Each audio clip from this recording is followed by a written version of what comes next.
On set today we have Honorable Bwambale Geoffrey, also known as the Western Prince. He's a candidate for the Member of Parliament Uganda County in Bwambale District.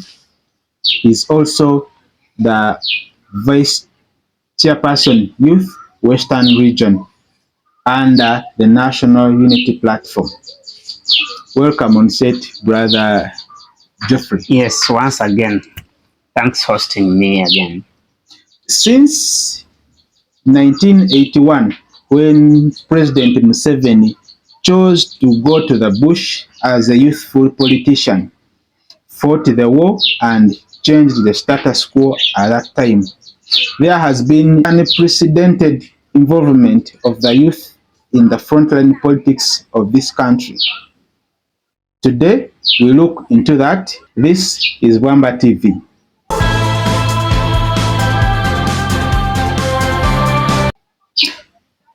Honorable Bwambale Geoffrey, first say hi to your people. Yes, like you've known, I'm Bwambale Geoffrey, Western Prince. I'm the Deputy Secretary in the NUP platform for Youth Western Region. A very good morning, good evening. Hopefully we are fine wherever we are. Yes. Brother Geoffrey, today we want to speak about the involvement of the youth in the frontline politics of this country. How does it feel being a youth and tussling it out with very old men and women in this country in the field of politics? First of all, I would say that every generation will realize their mission. They either achieve it or betray it. We are more than 78% of the population, and to our dismay, we are still called special interest groups. It's very, very misrepresenting, and that's why you will look at a number of youthful politicians ahead of the 2026. We really feel disgruntled, we really feel misrepresented, we really feel neglected, and we feel we have 21st century challenges that will call upon 21st century solutions by the 21st century brains. We have been made right from the ghetto. We are here. Are you saying all the people are useless? Not really. In fact, we appreciate whatever good thing they have done. We just feel we need better. Okay. As the environment is as per now, what makes you think that it's good for somebody as young as 20 years to get involved in active politics? Yes, because politics determines everything. So it is, in fact, reckless if someone is not involved in politics. Because if you do not get involved in politics, it does not stop politics to get involved. I mean, to get you involved, whether you know it or you don't know it. You see, politics determines the prices of everything, of every commodities that we go for in the markets and everywhere. Politics determines how much you even have in your pocket. Politics, in fact, can even determine which kind of wife you will marry or which kind of husband you can get. So politics is everything. Only that in the previous years, we have not been exposed civically to what exactly it is. There was a feeling that politics is for a certain class and not the other class. That has changed. What has caused this exposure? The exposure has been caused by the lack of accountability that is so much open for even the young ones to see. So there is some kind of slumbering within the leadership that has existed. And here we have a very vibrant leader in our generation. He easily connects with the generation today, and he took on the mantle to awaken the whole generation. And today, we might not have got to where we need to be, but at least we are not where we started.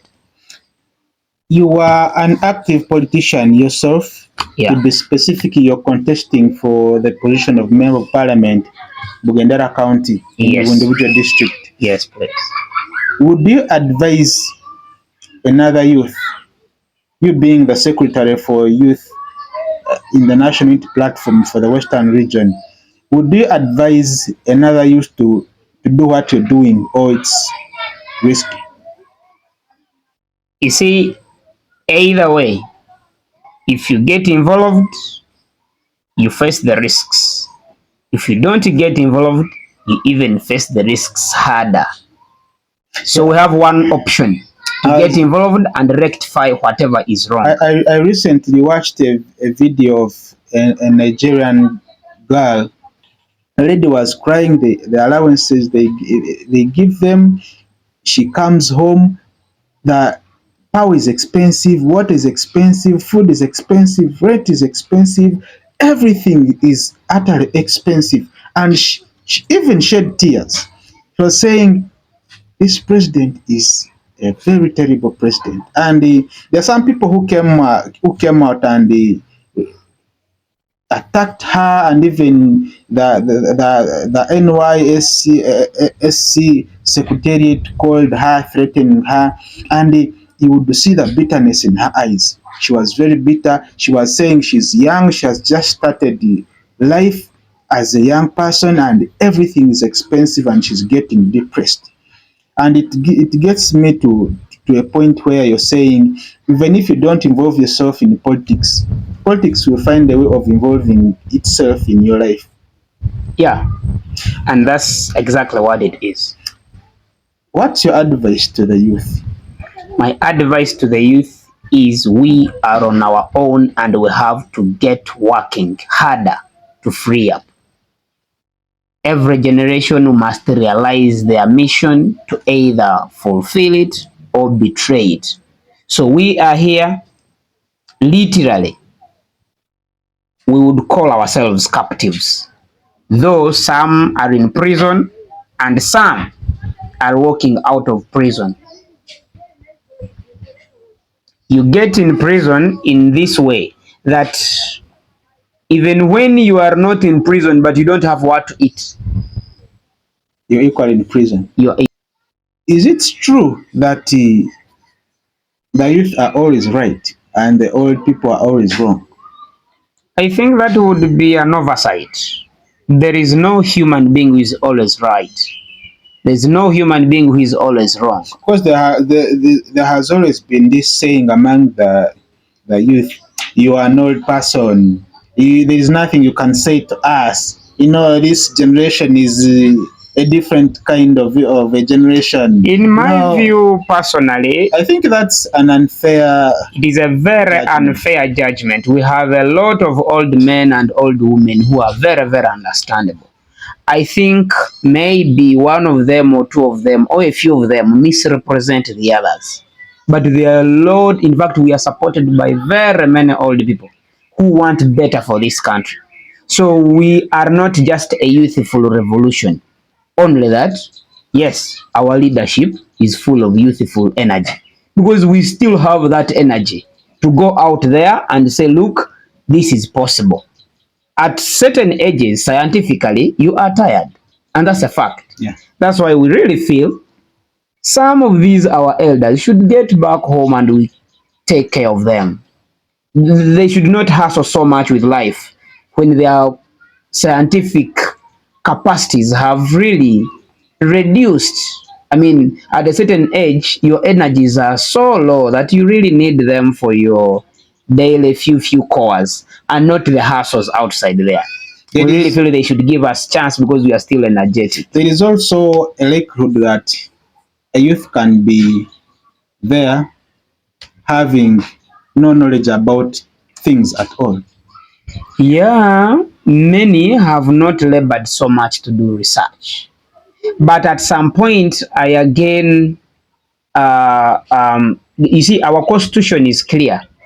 Civic education is supposed to be facilitated by the regime, by the government. Not even this one, but even the one that will come, or even the one that was there before this one. You see, I don't always want us to concentrate on the Museveni regime. Museveni has served us and he's almost going. Yeah. So we are supposed to look at where we are coming from, where we are, and then cite a picture where we need to be going. Because after getting him off our way, what do we then do next? So we are supposed to even have an agenda beyond Museveni as a person, or beyond the NRM regime. Because we have seen it, history has taught us, they come and go. So these ones will go as well.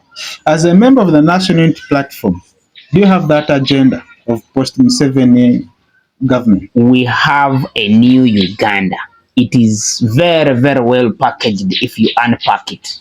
Is it actual or it's just rhetoric, just statements? New Uganda, New Uganda. Do you have something in plan? We have a lot in plan. In fact, we have a very, very good plan for this country. Because I'm asking you this because we have seen, for example, I'll give an example of Nigeria. I've been talking about Nigeria. Since Museveni came into power, Nigeria has changed the presidents so many times. More than 5 presidents have come. The Goodluck Jonathan, Obasanjo, Tinubu. Presidents have come and have been going. And Nigeria is one of the richest countries in Africa, but people are suffering. Doesn't that give us an idea that it is possible that changing leadership may not change the status? You see, the levels of suffering might differ if we compare Uganda and then Nigeria. You see, at the end of the day, change is a fact of life. And by the way, I do tell our people, voting a new leader does not put food on your table. You have to get involved yourself. But as you get involved yourself, we have to get these factors of development put right. Like I've always condemned people who really feel that we have to get handouts to be better. No. If I can manage maybe to get a certain money and then put up a certain business, it is upon you, the government, to make sure that that business thrives. So changing leaderships comes with benefits. It comes with a benefit that that new leader will also have to get their legacy. As a member of the National Unity Platform, have there been at a time where you sit down as a person and be like, President Museveni has done this thing and it is very good? Well, President Museveni, for the first 10 years, he was very good. But he has overdone his welcome. You see, I have never at any one point criticized Museveni for being unworth. But you see, overstay in power makes you create some cults around you such that they undo your welcome. For instance, Museveni at his best, he has failed to fight corruption. He only does the posturing. But you see, we have over 10 trillion lost per year. You know what that can do in this country? So, only that makes him look funny. I mean, fellow young people, we came out trying to say, look, there is something wrong at Parliament there. But you know what he did? It was like, you will face fire on the street. But we told him, no, guy, you also worked corruption. I mean, was it working against corruption? But you see, he was working with all the corrupt with him, if he's not one of them. Because we be like, if you're not corrupt, why do you go ahead to award the corrupt? it tells us that probably they are your buddies. At one point, he was even like, you see, we Ugandans, we are even lucky that our corrupt thieves invest here. You see, that means you know them, but you are only praising them because they invest there. But they are also corrupt opposition members. We only can get proof of that. But even one of them was at a certain rally and was like, you see, for me, I'm good because I steal and I come and eat with you constituents. So it is funny. It really shows that we are not serious with taxpayers' money. Because if you make that statement publicly like such, when there is a president who really minds about the taxes of his citizens, then I think you're not going back to that office. If you allege that also opposition members are corrupt, I would say yes, because we had the Mpog of recent. And the way we dealt with him, everyone at least appreciated, if they are honest. And I think he's not the only one who has eaten taxpayers' money and he went away scot-free within the opposition. At least with him, we got enough evidence such that we took rightful action. But it was Parliament sat and passed the money. It's not as far as the information available to the public is concerned. You see, it is not such clear. You see, our public has been manipulated enough such that propaganda will move faster than actual information. At one point, you will hear that Parliament passed the money, and you see the same person who is being accused has gone to court, such that they try to make sure this thing is clean. But we have had leaders of opposition who have not got these service awards. As a matter of fact, he got his service award after just 6 months in office. I don't know if he had rendered us very good service in those 6 months. We are yet to see if the current leader of opposition will also get one. Or probably has not worked anything better. Maybe he has gotten already. I don't know. But maybe the same people who exposed the other one would have also exposed this one. Maybe he'll be exposed when he has left the office. Is he too good to them? Maybe. He's a good opposition. Okay. We are yet to see. Otherwise, that's where we are. And as a country, maybe I do say that we need more than just prayers. As a youth leader who is planning to represent the people of Bugendera County, and it's we all know that Bugendera is a rural constituency, and we all know that the youth are majorly in urban centers, and there is all evidence that in rural areas the youth are not as many. Do you see that as a challenge or an opportunity? You see, like I mentioned, I am a youth leader, yes. But maybe even to put it more right, we are everywhere. You see, in every home that has, for instance, let me say 8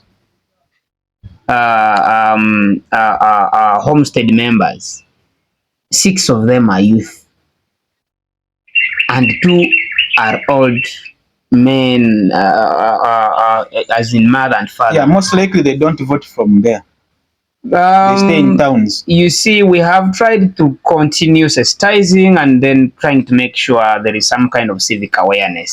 In the previously concluded exercise of the Electoral Commission, at least we have seen some kind of increase in people who are registering to become new voters and alike. But even before we talk about either youth or not youth, you see, we are talking about service delivery. And our people have moved on, and they continuously get moving on from just merely putting on a certain color. They look at what can you deliver. In your first 100 days as the member of parliament of Bugendera constituency, tell me just 5 things that you work upon to the people of Bugendera. By the way, to you, the people of Bugendera, we have even just started. We don't have clean water as a constituency. And you see, this is even cheap. You don't need to make so much noise.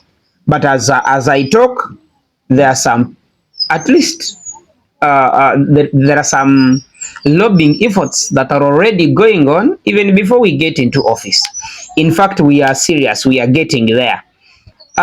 We have issues to do with unemployment of the youth. It is something that we have to pay so much attention to. Organizing these youths and at least create some form of skilling for them. Then create some market, lobby them some market. I think we can do better than what we are doing as a constituency. Then, of course, we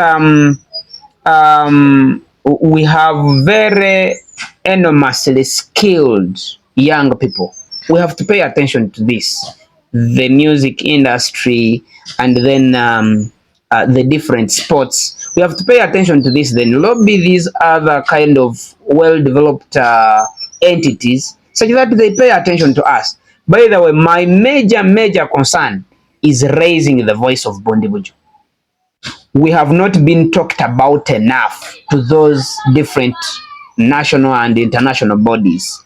So every time we get chance, Bundibujo should be heard, such that if they hear about us, then these things like the factories, they can just come in a twinkle of an eye. We don't need to over struggle so much.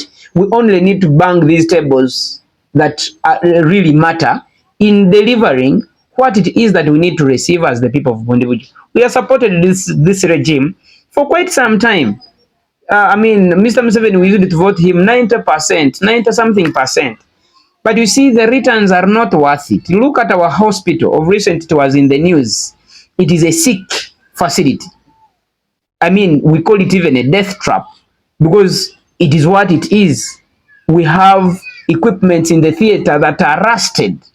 You can imagine. But this is where we expect sterile procedures to be done on our patients. We made a story last time with one of the former staff at the hospital, and he was clear to us that there has not been an X-ray for 20 years. You see, we are talking about a hospital that was not built by this regime. It was built by the Obote regime. Our regime, this regime that is there, only just needs to renovate and buy a few other items there. Thank you so much, the viewers of Bwambale TV, and we are so proud that you're here. If you're seeing this video for your very first time, it's important that you subscribe to the channel and join this very great Bwambale TV family. One last word to the people of Bugandera and the youth in the whole country. To the people of Bwambale, I request that we pay attention because we are getting into elective season. We are getting into a season where people are coming to us, explaining to us what they have done, and in fact, giving us accountability. Let us ask those hard questions. I hope you're not speaking as a politician. I am really speaking from the inside of my heart, and that is what I do. Very soon, you will even hear some of the projects that we already have on ground moving on. Thank you so much, Honorable Bwambale Geoffrey. Yeah, thank you for hosting us, Mr. Cyrus Baguma and Bwambale TV. Please, let's follow. Press that follow button. It will help us so much. Thank you so much for being part of this very interesting audience of Bwambale TV. We are coming to you every other time. If you don't want to miss out on all those other coming episodes, don't forget to subscribe, like, share, and also give us your opinion in the comment section so that we can know how we can